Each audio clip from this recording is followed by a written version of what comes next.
Fala pessoal, tudo beleza? Professor Roberto Guimarães voltando para falar sobre reformas religiosas, mais especificamente sobre reforma luterana, belezinha?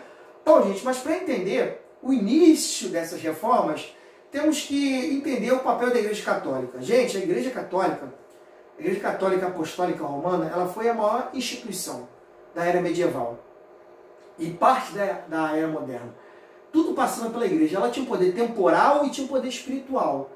Ela detinha o saber. Então, óbvio, ela manipulava todo esse saber para que as pessoas estivessem debaixo do seu jugo. A maioria das pessoas eram analfabetas, não sabiam ler, não sabiam escrever. Então, a palavra da igreja era a palavra de conforto, era a palavra de verdade, que chegava ao coração daqueles famintos, daquelas pessoas que necessitavam de algo diferente, de uma palavra vinda do Altíssimo, por exemplo. Só que essa igreja, ao longo do tempo, ela cometeu alguns excessos. E esses excessos foram sendo criticados. Começaram a ser criticados em algum momento.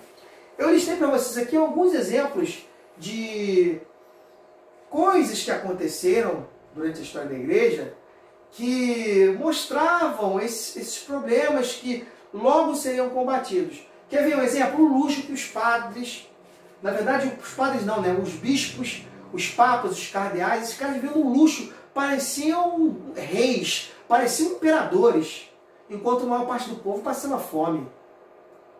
Você tinha também um grande problema, não se respeitava a questão do voto de castidade, por exemplo. Você tinha muitos padres aí com filhos e mulheres e etc e tal, não respeitando as diretrizes da igreja. Você tinha o baixo clero, coitados, vivendo numa miserabilidade tremenda, enquanto o alto clero numa opulência tremenda. Bom, e aí, vocês vão ver, começando a surgir pessoas a questionar isso aí. Eu vou citar um, o John Wycliffe, poderia citar outro também, John Hus. John Wycliffe, teólogo, ele criticava a questão das hierarquias da igreja, essa divisão, como se um fosse maior do que o outro. Ele não acreditava nisso, ele criticava. Ele vai pregar o retorno da igreja à pobreza, a igreja tem que deixar essa opulência e voltar aos seus primórdios. Ele vai pregar que os reis estão acima dos papas, por exemplo, e ele vai ser preso e morto, condenado por heresia. Então, assim, coitado do Wycliffe, ele era um homem errado no momento errado. Agora, no século XVI, ele vai nos legar a primeira grande reforma, que é a reforma luterana, capitaneada por Martinho Lutero. Vários fatores serão preponderantes para que a reforma protestante pudesse vingar. O ambiente econômico era favorável, com a ascensão da burguesia. O ambiente político também era favorável. Porque, como eu falei antes deles, John Wycliffe, John Hus, pessoas que se levantaram contra a igreja foram capturados e mortos. Então, assim, Lutero era o cara certo na hora certa. Beleza? Lutero era um alemão, de família pobre, ele vai se tornar professor de teologia, e ele vai dar início a isso tudo, cara, a esse movimento. Na verdade, gente, Lutero ele não queria fazer reforma nenhuma.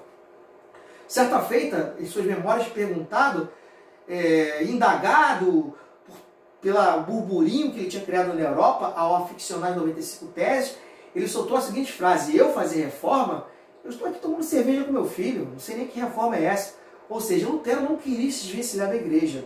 O que Lutero queria, gente, na verdade, era protestar, era mostrar alguns pontos que ele entendia que a igreja estava fugindo da Bíblia, dos ensinamentos bíblicos, daquilo que ele entendia ser o certo. Só que talvez ele não esperasse que isso ia causar uma repercussão gigante como causou. O que ele vai fazer? Ele vai criticar, dentre essas 95 teses, as indulgências. Que eram as indulgências? Gente, a venda de perdão de vivos e mortos. Por exemplo, você pecou, eu pequei. Aí chegou lá, padre, pequei, eu fiz isso, olha, eu bati no meu vizinho. O que eu posso fazer aí? Bom, você vai ter que pagar alguma coisinha aqui, reza 10 Ave Maria, 20 Pai Nosso, paga uma quantia aqui e está perdoado. Então se vendia perdão à torta e direito. Um camarada que era mais abastado, um parente morreu, ele queria ter certeza que esse parente estava no céu. Ele chegava lá, olha, eu quero ter certeza que meu parente está no céu, porque eu tenho que pagar aqui para garantir a vida eterna. Então, gente, isso acontecia. E tudo isso com a anuência papal, gente. Com a anuência papal, ou seja, com a concordância do Papa. Então, Martinho Lutero, vendo isso, ele critica a simonia, que é a venda de artefatos, como se fossem religiosos. Pena de galinha se vendia, aqui ó, pena do anjo Gabriel, madeira, pedaço de madeira aqui, gente, que foi a cruz de Cristo, se vendia aquilo ali como um objeto religioso para se arrecadar dinheiro. Então ele criticava isso. Então a fama dele começa a aumentar por conta disso. Ele começa a chamar a atenção, esse Lutero. Não é? E ao chamar a atenção, alguns teólogos vão ser convidados a visitá-lo, a debater com ele as teses. Claro que não vão concordar com Lutero, até porque para a igreja a Bíblia e a tradição são coisas que praticamente andam juntas e não se abre mão. Então, assim, eram algumas tradições da igreja que existiam que não poderiam sair. Ele critica o culto, por exemplo, aos santos, à Virgem Maria. São tradições que a igreja não abriria mão de jeito nenhum. Então, ele vai ser excomungado em 1521 sob acusação de heresia. Ele vai ser expulso do império, não é? E ele vai conseguir apoio de alguns nobres que queriam se ver livres da igreja, porque Lutero também apregoava a questão da autoridade. A mesma ideia que o Wycliffe tinha de que os reis estavam acima dos papas, ele também acreditava nisso. Então o que vai acontecer? Lutero vai conseguir encontrar apoio em alguns nobres que vão querer confiscar as terras da igreja e vão se dizer da religião de Lutero. Daí nasce o protestantismo.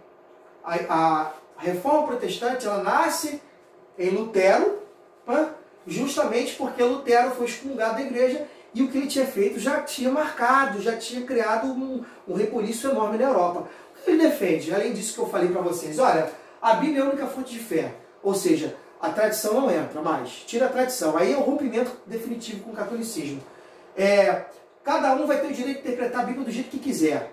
Outra coisa importante, esse negócio de Bíblia em latim, esse negócio de missa rezada em latim, não, esquece.